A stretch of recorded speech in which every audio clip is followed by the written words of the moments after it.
Pakistani latest dramas की तमाम updates जानने के लिए सबसे पहले आप मेरे चैनल को सब्सक्राइब कर लीजिए और साथ वाले बेल आइकॉन पर क्लिक करें ताकि हमारी लेटेस्ट वीडियो सबसे पहले देख सकें। अस्सलाम वालेकुम व्यूअर्स, ड्रामा सीरियल कमज़र्फ ड्रामे का नया प्रोमो आ चुका है जिसमें आप लोग देखेंगे कि नबील की सच्चाई सामने आने के बाद आयमा अपने भाइयों को फ़ोन करती है और दोनों भाई आकर नबील से पूछते हैं, जिस पर वो कहता है कि मैंने कुछ गलत नहीं किया और वैसे भी पूछो अपनी बहन से, हमारा निकाह तो बचपन का ही हो चुका था, बताया नहीं इसने, इसीलिए मजबूरन मुझे इसे रुखसत करना पड़ा, नहीं तो इस जैसी कमज़र्फ औरत को कौन पसंद करता है।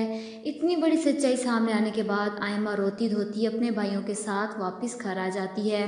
फौजिया और आज़र दोनों परेशान हैं अपनी बहन के इस तरह उछड़ने पर।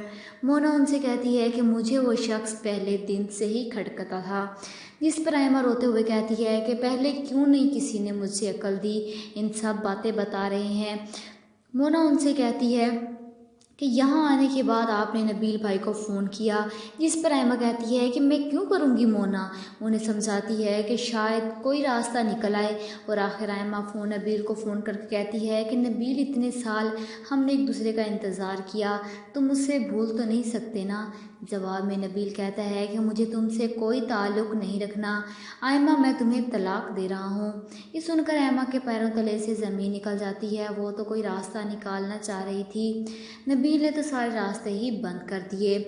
क्या लगता है आप लोगों को इस ड्रामे का एंड क्या होगा? कमेंट बॉक्स में अपनी राय का इजहार ज़रूर कीजिएगा और साथ साथ मेरे चैनल को सब्सक्राइब कीजिएगा।